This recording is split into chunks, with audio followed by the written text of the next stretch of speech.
Muchas gracias, Mario, y a todas las personas que nos están escuchando en este momento. Y agradecer esta oportunidad de compartir, como dices tú, algo que nosotros compartimos, que es el interés por disminuir los problemas de riesgo suicida, que de acuerdo incluso ahora a la Organización Mundial de la Salud, podrían verse aumentados en esta situación de pandemia.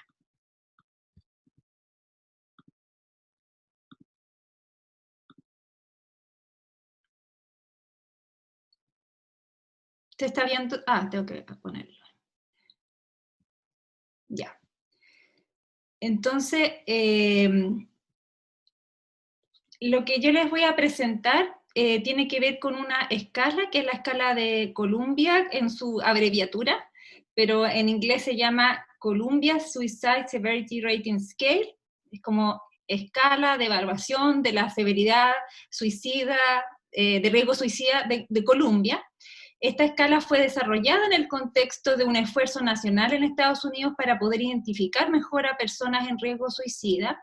Se generó en la Universidad de Columbia, la investigadora principal es la doctora Kelly Posner, y se cuenta con una amplia evidencia científica de su uso. Yo después les voy a mencionar cuál es la página web donde se puede obtener más información acerca de la evidencia que existe y también entrenamientos que se pueden realizar en línea.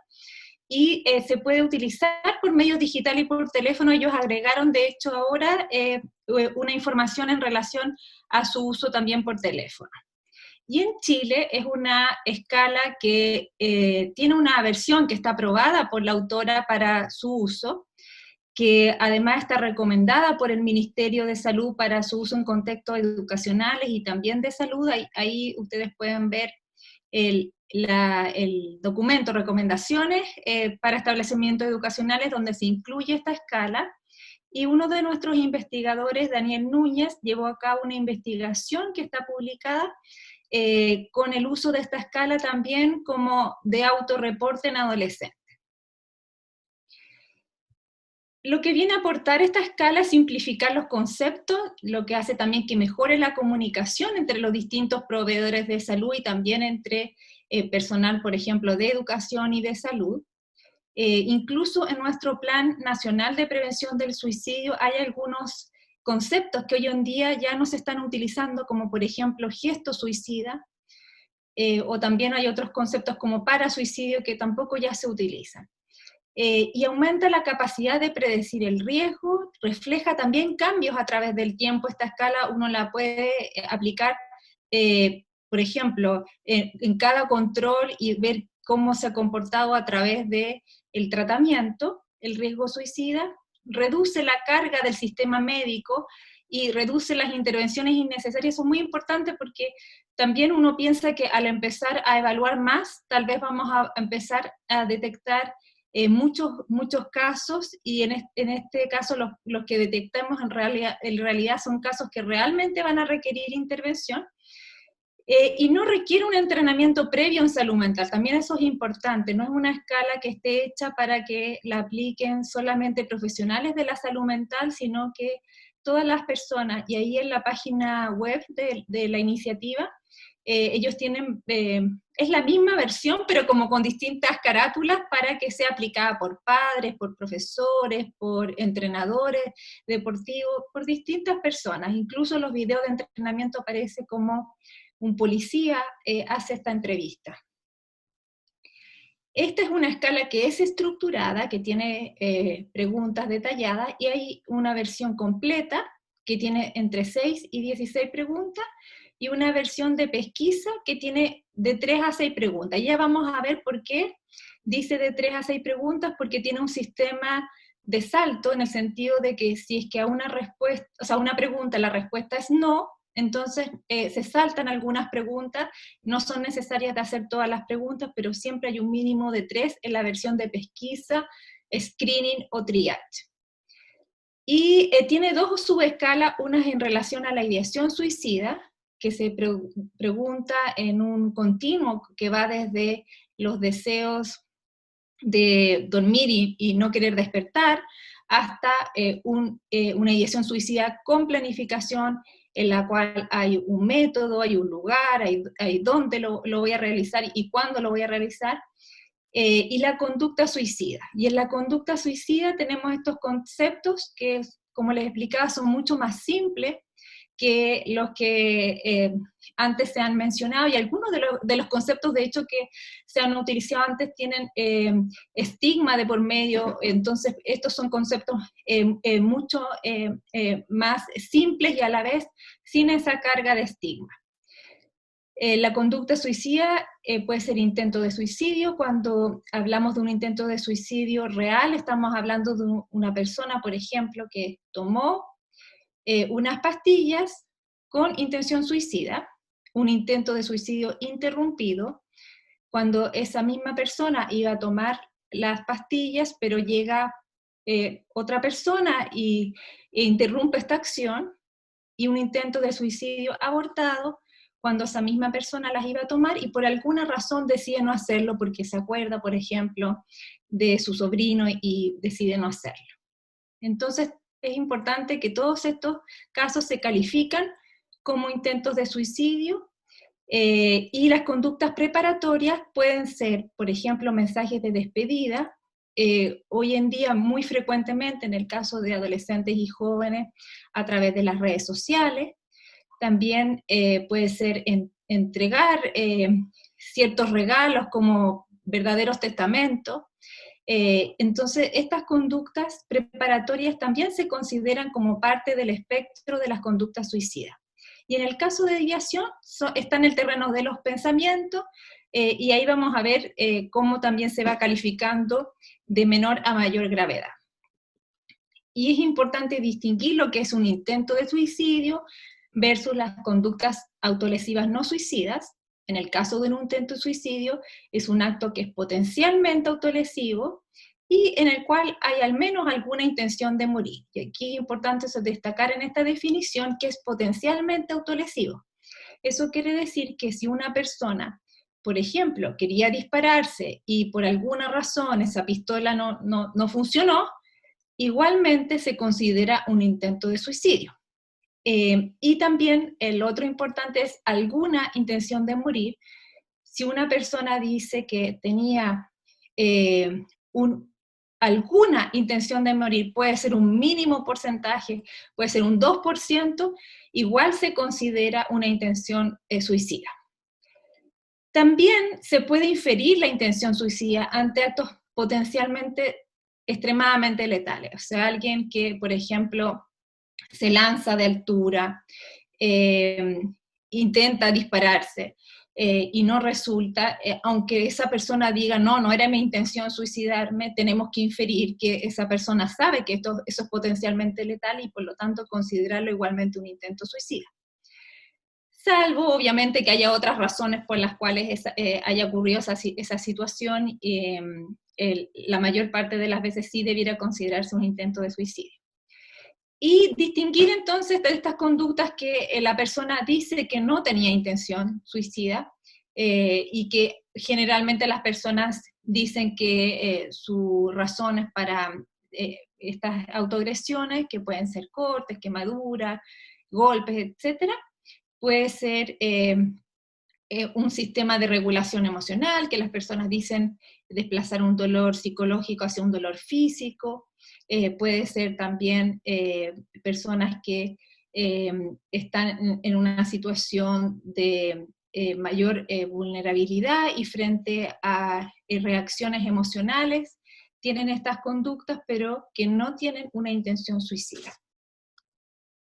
Aquí entonces ustedes pueden ver la escala en su versión para Chile, en su versión de triage, lo más simple posible, ya que está descargable en nuestra página del IMAI, y entonces ahí nosotros le pusimos tarjeta para la comunidad educativa porque la estábamos promoviendo para su uso en establecimientos educacionales, pero es la misma que se utiliza para todos los otros contextos. Entonces, las primeras 5 preguntas son acerca de la ideación suicida y la pregunta 6 es acerca de las conductas suicidas. En el caso de la versión que es más larga, que no es la que vamos a hablar hoy día, pero que ustedes pueden revisar en la página del proyecto Lighthouse de la Universidad de Columbia, son básicamente las mismas preguntas, pero por ejemplo la pregunta 6, que es de conducta suicida, viene más desglosada y también se valora la letalidad del intento suicida, ¿ya?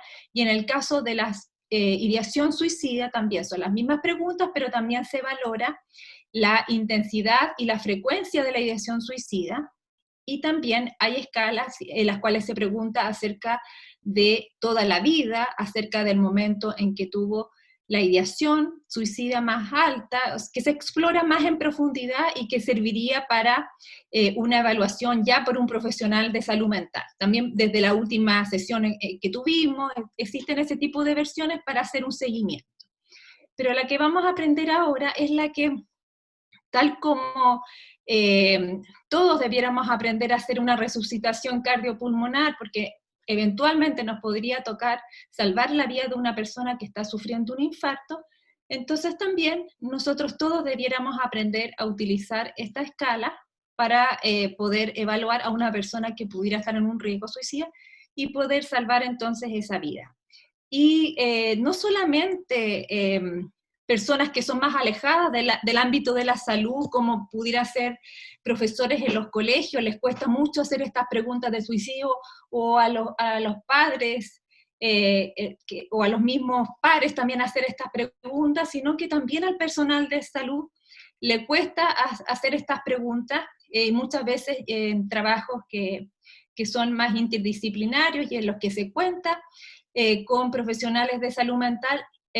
Quienes no son profesionales de salud mental recurren a ellos. Ya, por ejemplo, a mí me ha tocado que me digan matrona o pediatra que están evaluando algún caso y que tienen miedo a que la persona vaya a hacer algo. Ya siempre te dicen algo, no dicen tengo miedo que se suicide o que haga un intento de suicidio. Como que sin decir incluso la palabra, uno invocara a la intención en la persona. Y entonces quieren que uno los apoye en esa entrevista, pero todos debiéramos estar capacitados para poder hacer esa primera entrevista y determinar el grado de riesgo.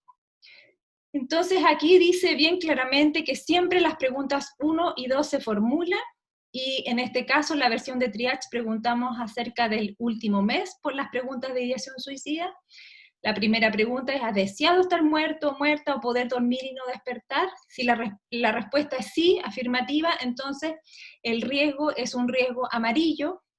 A mí no me gusta mucho decir riesgo leve porque da la impresión que leve podría ser muy, muy poco riesgo, y eventualmente esa persona sí requiere tratamiento y evaluación. ¿Ya? Entonces, por eso la tenemos en amarillo, pero no quiere decir que haya que minimizarlo. La pregunta 2 es: ¿has tenido realmente la idea de suicidarte? Si la persona responde sí, entonces seguimos haciendo las preguntas 3, 4 y 5, que son de ideación suicida, pero si la persona responde que no tiene la idea de suicidarse el último mes, nos saltamos esas preguntas y vamos siempre a la pregunta 6, ¿ya? Vamos a pensar que la persona sí dijo sí, entonces vamos a seguir haciendo las preguntas, que sería: ¿has pensado en cómo llevarías esto a cabo? Entonces, si se fijan, ahí ya el riesgo es naranjo. Seguimos preguntando acerca del último mes, sería un riesgo que es más alto que las otras dos preguntas, en que la persona ya tiene un método identificado. En la pregunta 4 es: ¿has tenido estas ideas y alguna intención de llevarlas a cabo? Entonces ahí lo que hace la diferencia para pasar a un riesgo alto o riesgo rojo es que la persona sí tiene una intención. En la pregunta 3, por ejemplo, yo le digo a alguien: ¿has pensado en cómo llevaría esto a cabo? Sí, podría ser, he pensado que podría tomar algún medicamento, he pensado en alguna otra cosa. Pero cuando tú le haces la 4 y te dice, ¿la llevaría esto a cabo? Dice, no, jamás, en realidad jamás lo haría. Entonces, ahí hace la diferencia, ¿ya? La pregunta 5 es: ¿has comenzado a elaborar o has elaborado los detalles sobre cómo suicidarte? ¿Tienes intenciones de llevar a cabo ese plan? Entonces ahí nuevamente hay una intención de llevarlas a cabo, pero además está una planificación. Y como yo antes les mencionaba, cuando hablamos de plan, estamos hablando de una persona que tiene un método, que es como la pregunta 3, pero que también tiene un lugar y un momento. Por ejemplo, voy a hacer este acto como tomarme estas pastillas cuando no esté mi mamá en tal horario, o voy a hacerlo después del cumpleaños de tal persona. Entonces ya hay mucho más detalles de cómo llevarlo a cabo y en qué momento. Y la pregunta 6, entonces, como yo les decía, siempre se hace. Y si se fijan, ahí se pregunta acerca de los últimos 3 meses. Quiere decir entonces que para la conducta suicida es de mayor riesgo cualquier acto que se haya cometido en los últimos 3 meses, y para la ideación suicida se privilegia el último tiempo, que es el último mes, para considerarlo de riesgo. Entonces, en cuanto a la conducta suicida, ya habíamos visto que están los intentos suicidas, pero también están las conductas preparatorias. Entonces ahí se pregunta, ¿alguna vez has hecho algo, comenzado a hacer algo, o te has preparado para hacer algo para terminar con tu vida? Entonces, es, por ejemplo, juntar píldoras, ¿ya? Entonces ahí hay un acto preparatorio, obtener un arma. A veces han encargado métodos suicidas por internet, regalado cosas de valor, escrito una especie de testamento o una carta de despedida, tomado un arma pero has cambiado de idea. Ahí es lo que nosotros veíamos como intento de suicidio abortado. Te has cortado con intención suicida. Eso es muy relevante, lo que veíamos antes, la distinción entre autoagresiones no suicidas y suicidas, porque igual puede haber autoagresiones de tipo corte que sean con intención suicida. Has tratado de colgar, etc. Entonces, en las 6 están tanto los intentos de suicidio reales, interrumpidos, que son interrumpidos por otra persona, abortados cuando es la misma persona que se arrepiente, como las conductas preparatorias, y en las conductas preparatorias está el disponerse de un método como juntar píldora, obtener un arma, y también el hacer actos de despedida mediante regalar cosas o dejar cartas de despedida.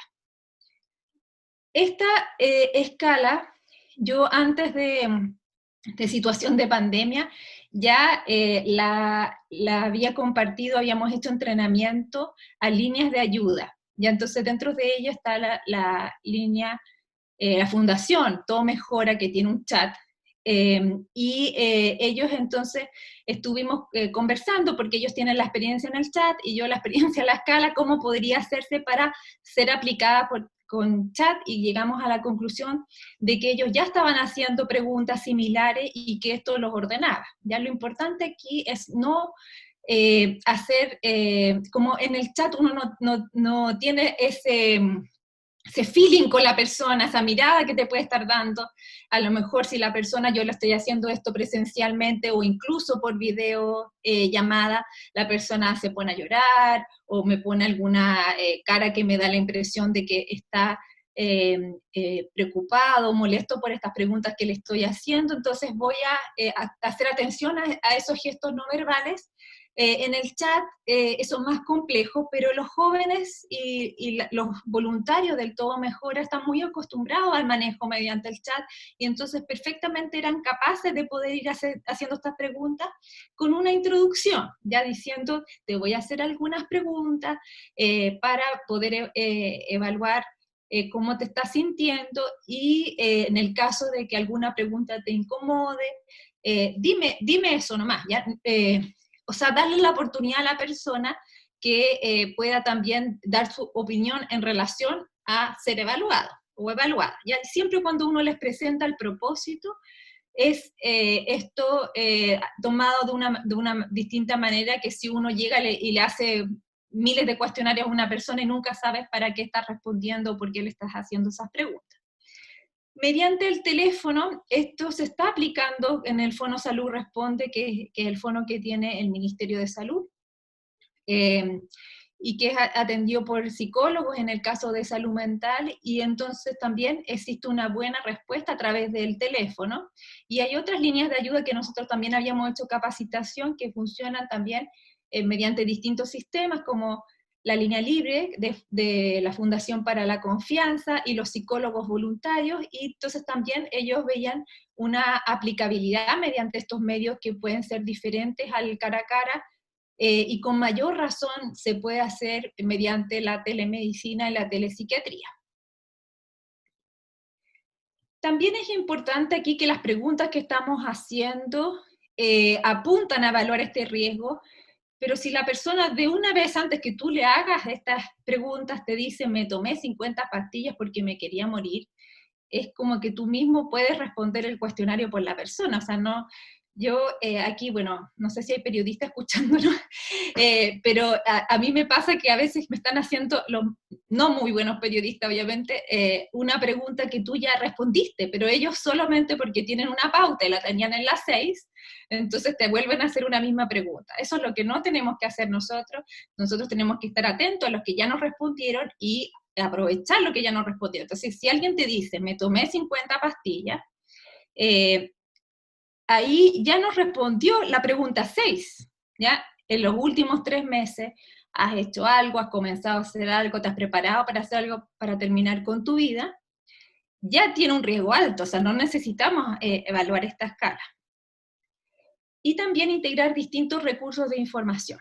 La mayoría de las personas que están en riesgo suicida son capaces de contarnos lo que sienten, lo que les pasa, siempre hay cierta ambivalencia, y entonces están con esa necesidad de pedir la ayuda, y si nosotros nos mostramos disponibles para ofrecer ayuda y hacemos estas preguntas, entonces ellos van a poder confiar en nosotros, pero sí hay un porcentaje de personas que no es la mayoría, que oculta información, y entonces si, por ejemplo, en el caso mío que yo atiendo adolescentes, si es que una madre me dice, mira, me llegó de parte de las amigas que esto era lo que había publicado mi hija en el Twitter, y en el Twitter decía que se estaba despidiendo, entonces eso debe ser considerado como un riesgo suicida, ¿ya? Entonces es importante el utilizar otros recursos de información en la medida que se pueda. Aquí tenemos algunos ejemplos. No sé si es que podemos votar. ¿Se puede votar, Fernando? Entiendo que sí, doctora, pero honestamente no sé cómo funciona. Si usted puede, eso no lo he probado nunca, así que si usted, hay abajito, ¿le aparece a usted el ítem votación? Bueno, vamos a ver si es que pueden votar sí o no, o si no, anotarlo en el chat, Sí. pero hay veces que tiene el sistema, ¿ya? ¿Cuál es la pregunta? Entonces, claro, es que lo que hay que votar es sí o no hay suficiente información, ¿ya? O sea, Daniel, lo que pueden hacer por lo menos es levantar la mano. Ya, pero ahí teníamos que contar. Así que, Los primeros que digan qué piensan que le pasa a Katy, ¿ya?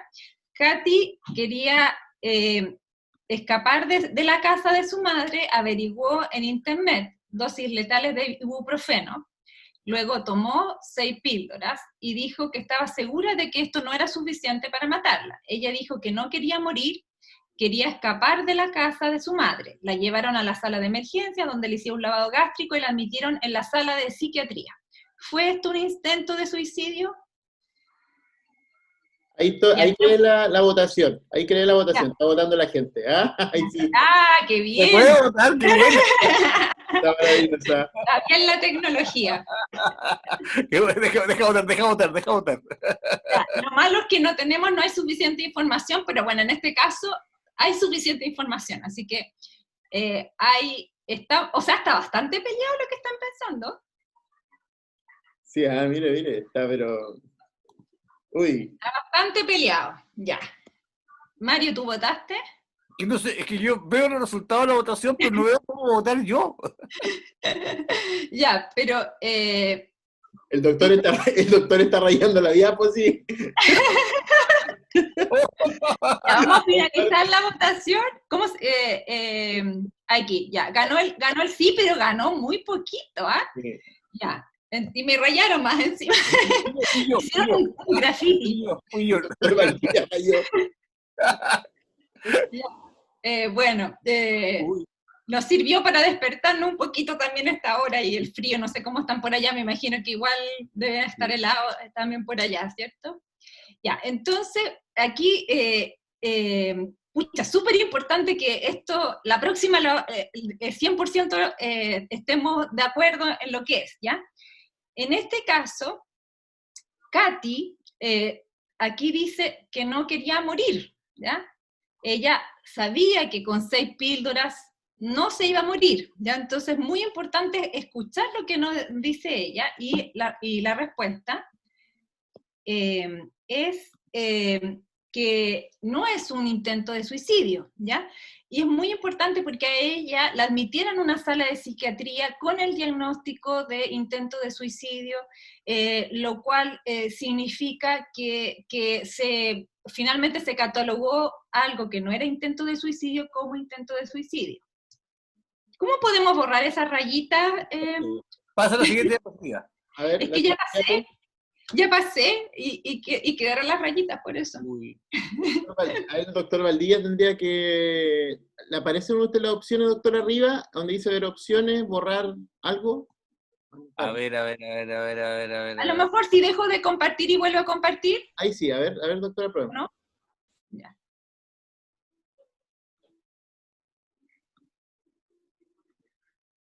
Ya. Aquí tenemos otro caso. Después de una pelea con su novio, Marta sintió que quería morir. Tomó un cuchillo de cocina y se hizo un rasguño superficial en su muñeca. Antes de pinchar la piel o sangrar, cambió de opinión y se detuvo. ¿Fue esto un intento de suicidio? Aquí sí tiene mi derecho a Cualquiera. No, esto no va.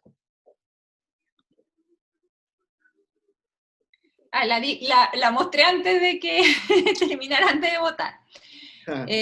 Pero la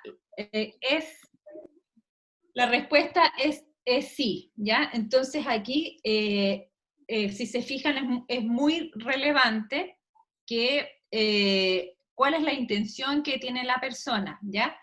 Y no el resultado físico necesariamente, ya como yo les dije, o sea, puede ser una persona que quería, por ejemplo, ¿qué pasa si una persona, y yo creo que a ustedes le ha pasado con algunos pacientes, me dice, estuve en la azotea de mi edificio, me iba a tirar, pero me arrepentí, ¿ya? Entonces la persona no tiene nada físicamente, pero ese es un intento de suicidio, como vimos anteriormente, se llama intento de suicidio abortado, ¿ya? Y aquí en este caso ella alcanzó a hacerse un rasguño superficial en su muñeca, y eso no quiere decir que porque tiene poco resultado físico, lo desestimemos. Este es un intento de suicidio, ¿ya? Otro caso, Andrés se sentía ignorado, fue a la cocina donde estaban hablando su madre y su hermana, sacó un cuchillo del cajón y se hizo un corte en su brazo. Andrés negó que quisiera morir en absoluto, ni siquiera un poco. Dijo que solo quería que le prestaran atención. ¿Fue un intento de suicidio? Ahora, yo saqué la votación. No sé si la pueden poner para yo poder leer, pero no sé si se puede volver a poner. 92% dice que no, 93%. Ya. Y está muy bien, es no. Vamos mejorando la capacidad entonces de averiguar. Entonces aquí es muy importante esta entrevista que hacemos nosotros para que la persona confíe y preguntemos bien acerca entonces de cuáles son las reales intenciones. Y aquí, Patricio se cortó las muñecas después de una discusión con su novia. ¿Fue esto un intento de suicidio? Entonces, aquí, bueno, no les puedo hacer trampa porque no hay suficiente información, ya no teníamos esa alternativa. Pero aquí no hay suficiente información, entonces ha ocurrido que de repente, por ejemplo, Patricio, puede ser alguien que yo ya conozco, ya le evalué alguna vez y tuvo un intento de suicidio y yo lo vuelvo a ver la otra vez y digo, doy por asumido que cada vez que se corte o cada vez que haga algún acto en contra de sí mismo va a ser con riesgo suicida. Eso no es así, ¿ya? Entonces necesitamos siempre hacer esa evaluación de manera muy correcta. Y por último tenemos a la Emilia, que tuvo una gran pelea con su ex esposo sobre su hijastro, luego tomó de 15 a 20 tabletas de imipramina y se fue a la cama. Ella durmió toda la noche y hasta las 5 p.m. Al día siguiente, cuando no podía ponerse de pie o caminar, llamó a una ambulancia, la llevaron a la sala de emergencia, donde le indicaron carbón activado y la ingresaron en el hospital. No pudo verbalizar las intenciones claras, pero dijo que estaba al tanto de los peligros de la sobredosis de imipramina y del riesgo de muerte. Entonces, ¿fue un intento de suicidio? Sí, no, o no hay suficiente información. 99% dice que sí. Ya, muy bien, llegamos al 99% en el último ejemplo, entonces igual tenemos que seguir probablemente practicando y poder haciendo también las mismas preguntas de la escala, a lo mejor hacer como role play con algún amigo, amiga, un colega, para que podamos entonces sentirnos más cómodos también haciendo las preguntas de la escala, ¿ya? Aquí están los recursos que yo les quiero recomendar. Está nuestra página de IMAI y hay un sector que se llama psicoeducación, donde está la escala que ustedes les mostré antes, que la pueden descargar. Y también abajo está el link a la página del proyecto de la Universidad de Columbia, que es el Lighthouse Project. Yo conocí personalmente a Kelly Posner y fue en realidad muy, muy agradable y muy disponible, por ejemplo, para que nosotros tuviéramos esta versión para Chile. Así que estamos ahí, digamos, en un trabajo colaborativo también con ella. ¿Y qué hacemos después de que tenemos la evaluación del riesgo suicida? En el caso de que el riesgo sea alto, lo que está indicado es una evaluación inminente por un profesional de salud mental, ya, porque estamos pensando que esto lo podría hacer alguien que tenga menos experiencia. Y en esa evaluación es donde está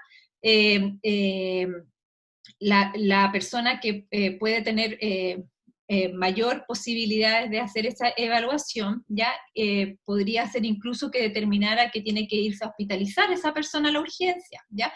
Y esa otra forma de aplicar la escala también nos puede servir a nosotros para evaluar la intensidad y frecuencia de la ideación y la letalidad para tomar esas decisiones, ¿ya? Pero una persona como por ejemplo un profesor, una profesora o alguien que está en la primera línea de atención psicológica, entonces va a determinar cuando hay un riesgo rojo alto que esa persona requiere mayor evaluación, y cuando es un riesgo amarillo, esa persona requiere mayor evaluación, pero no necesariamente es en el día, ya puede ser derivado para que sea evaluado dentro de las próximas semanas.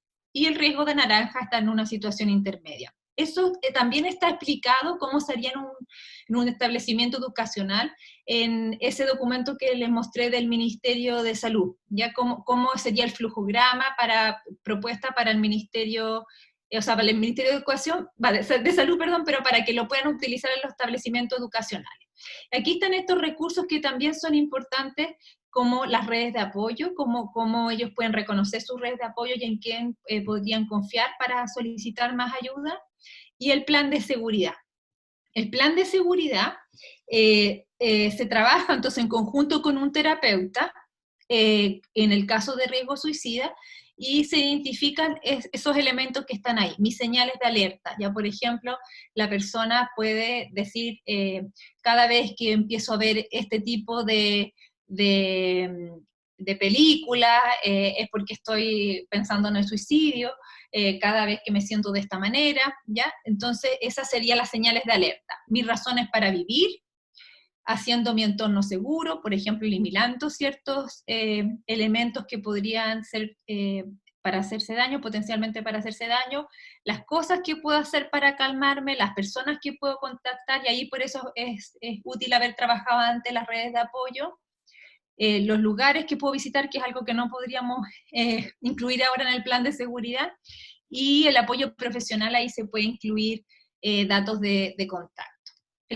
Para el plan de seguridad, incluso ahora también hay aplicaciones de celulares en las cuales se puede hacer esto en conjunto con un terapeuta y un paciente. También tenemos la página de Cuida tu Ánimo, ahí tenemos hartos recursos, y les puse el link para Charlotte, que presenta el video de regulación de las emociones, que ahí aparecen distraerse, relajarse, apoyarse en alguien, utilizar el humor y hacer actividad física.